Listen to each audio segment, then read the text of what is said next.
हरे कृष्ण। भगवद गीता अध्याय 4 श्लोक संख्या 38। न हि ज्ञाने न सदृशम पवित्रम इह विद्यते तत्स्वयं योग संसिद्ध कालेने आत्मनि विन्दति।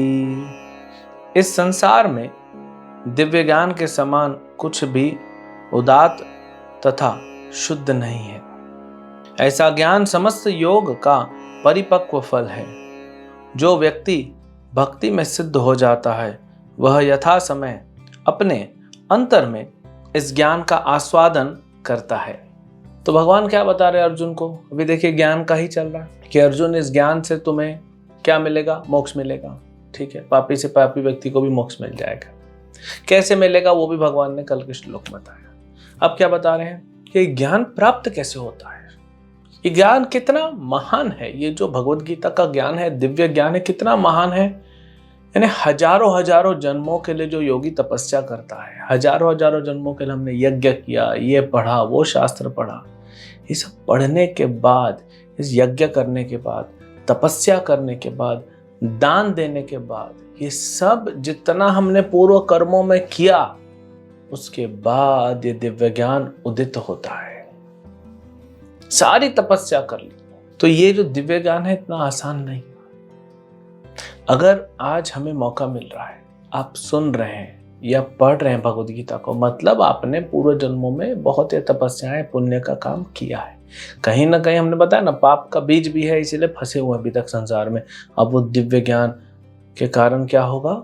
वो पूरा पाप नष्ट हो जाएगा, पाप करने की प्रवृत्ति भी नष्ट हो जाएगी। कई बार अंधेरा होता है और मान लीजिए रात को 2 बजे कुछ आप ढूंढ रहे हैं, तो अंधेरा है, तो फिर क्या करते हैं? मोबाइल का लाइट जलाते हैं। उसमें नहीं मिलता तो थोड़ा घर का ट्यूबलाइट वगैरह जला देते हैं। लेकिन वो भी कितना अंधेरा भागा पाएगा? जब सूर्योदय होता है, सूर्योदय के पहले भी हल्का हल्का जो आभा होता है सूर्य का, उससे भी जो है प्रकाश आता है। लेकिन जब सूर्य पूर्ण प्रकाशित होता है तब सारा अंधेरा खत्म हो जाता है। तो ये छोटे मोटे हमने तपस्याएं, ज्ञान कितने हजारों हजारों जन्मों तक किए, उसका फल है ये पूर्ण सूर्य के समान ज्ञान, दिव्य ज्ञान का उदय होना। कृष्ण सूर्य सम माया हया अंधकार, जहां कृष्ण तहां नहीं माया रा अधिकार। जहां पे माया मतलब क्या है? माँ मतलब नहीं, जो नहीं है, जो नहीं है उसको माया कहते हैं। तो फिर उसकी बात क्यों कर रहे हैं? इस संसार में भ्रम क्या है? जो नहीं है उसको सत्य माने, असत्य र सत्य को माने, असत्य को सत्य मान बैठा है, यही तो भ्रम है, यही माया है। और इस संसार में सब ऐसे ही। देखिए, कोई अपने आप को स्वामी मानता है, कोई ये मानता है, कोई वो मानता है, कोई मनुष्य मानता है, कोई पशु मानता है। शेर के जंगल में चले जाए, शेर बोलता है इधर का स्वामी मैं हूं, तुम क्यों आए हो, पकड़ के खा जाएगा। ऐसे ही सब का अपना अपना एरिया होता है। कई बार गली से निकल जाइए गाड़ी से या पैदल, कुत्ते भौंकने लग जाएंगे, उनको लगता है वो उनका एरिया है। या हर कोई सोचता है मैं स्वामी हूँ। एक छोटी सी चींटी भी यही सोचती है, मैं स्वामी हूँ, मेरे बीच में नहीं आना, काट दूंगा। तो हर कोई स्वामी समझता है। यहाँ पे स्वामी समझने के लिए आपको प्रधानमंत्री या राष्ट्रपति, मुख्यमंत्री बनने की जरूरत नहीं है। हर पशु, हर पक्षी अपने आप को स्वामी सोचता है। यही तो माया है, यही तो भ्रम है, क्योंकि स्वामी तो कृष्ण है। तो ये माया अंधकार के समान है, ये हमको अज्ञानता में डाल रहा है। अज्ञानता मतलब बंधन, ज्ञान मतलब मोक्ष। तो ये हमको अज्ञानता में डाल रहा है। तो जो दिव्य ज्ञान है वो कैसा है? कृष्ण सूर्य सम। कृष्ण कैसे हैं? क्योंकि कृष्ण या कृष्ण का नाम या कृष्ण की वाणी सब बराबर है। तो कृष्ण की ये जो वाणी है, भगवत वाणी, ये साधारण नहीं है। भगवत वाणी भगवत गीता है। तो ये जो दिव्य ज्ञान हमको मिलता है, पूरा प्रकाश ला देता है हमारे जीवन में। अंधकार खत्म हो जाता है, हम समझ जाते हैं हम कौन, हम समझ जाते हैं भगवान को। फिर ये समझने के बाद जब हमको ज्ञान मिलता है, इसके बाद क्या करना है? आपके घर में कोई मेहमान आता है, आप दरवाजा खोलते हैं, आइए आइए, नमस्कार, बैठिए बैठिए, आप उसको बैठाते हैं। उसके बाद क्या करते हैं? वो बैठ गया, आप बैठ जाते हैं, फिर आप उसको ऐसा देखते रहते हैं, फिर वो आपको ऐसा देखते रहते हैं। बस देखना दिखाना ही चलना है क्या? ऐसा थोड़ी मेहमान नवाजी होती है। आप बोलेंगे अरे मेहमान, आप बैठिए बैठिए, चाय पिएंगे, कॉफ़ी पिएंगे, दूध पिएंगे, कुछ ठंडा शरबत पिएंगे, पानी पिएंगे, कुछ खाएंगे, आप उनकी सेवा करेंगे। तो जब ये ज्ञान प्राप्त होगा कि भगवान स्वामी है, मैं दास हूँ, तो फिर सेवा करेंगे। उसी को तो भक्ति कहते हैं।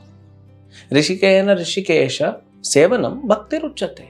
भगवान ऋषिकेश है, इंद्रियों के स्वामी है। हम अपनी इंद्रियों से जब सेवा करेंगे ऋषिकेश की, भगवान कृष्ण की, उसी को भक्ति कहते हैं।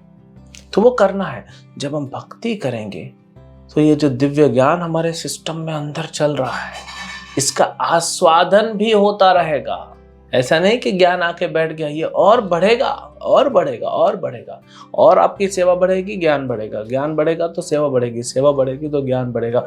उसका आस्वादन करेंगे, भक्ति करेंगे, और फिर धीरे धीरे भक्ति में आगे बढ़ते बढ़ते भक्ति में आप निष्ठ हो जाएंगे। फिर भगवान के साथ आपकी रुचि पैदा होगी, यानी भगवान में रुचि होगी, भगवान के कथा सुनने में, नाम सुनने में रुचि होगी, भगवान के प्रति आसक्ति आएगी, फिर भाव जागृत होगा। ये भाव भक्ति वाला है, वो भाव नहीं कि बस थोड़ा इधर उधर नाच गा के हम थोड़ा आंख से आंसू निकाल लेते हैं, वो भाव नहीं। ये ओरिजिनल भाव है आत्मा का। और फिर लास्ट में जाके ये ज्ञान क्या कर रहा है, जैसे जैसे भक्ति बढ़ रही है ये ज्ञान बढ़ रहा है। ज्ञान क्या कर रहा है, धीरे धीरे अंदर सफाई करता जा रहा है। जितना जितना अंधेरा हटता जाएगा उतना हृदय साफ होता है। कौन हटाएगा? दिव्य ज्ञान हटाएगा। फिर जब पूरा हृदय साफ हो जाएगा, पूरा साफ हो जाएगा, एक कण भी उसमें मैल नहीं रहेगा, माया नहीं रहेगी, अज्ञानता अंधकार नहीं रहेगा, तब कृष्ण प्रेम उदित होगा। कृष्ण प्रेम के स्तर पे पहुंचने से बहुत पहले आप भक्ति का आस्वादन कर सकते हैं। ऐसा नहीं कि कृष्ण प्रेम के स्तर तक पहुंच के फिर आप आस्वादन करेंगे, अब भी चालू हो जाएगा। जैसे आप थोड़ा सा खाना खाते हैं, थोड़ी सी भूख लगती है, भूख कम होती है ना, स्वाद आता है, फिर उसको खाते रहते हैं, स्वाद आता है, धीरे धीरे धीरे पूर्ण हो जाएगा, तृप्त हो जाएगा हृदय। ऐसे ही आत्मा तृप्त हो जाती है कृष्ण प्रेम प्राप्त करने से। वो मार्ग कहाँ से है? इसी दिव्य ज्ञान को पकड़िए और चलते रहिए। हरे कृष्ण।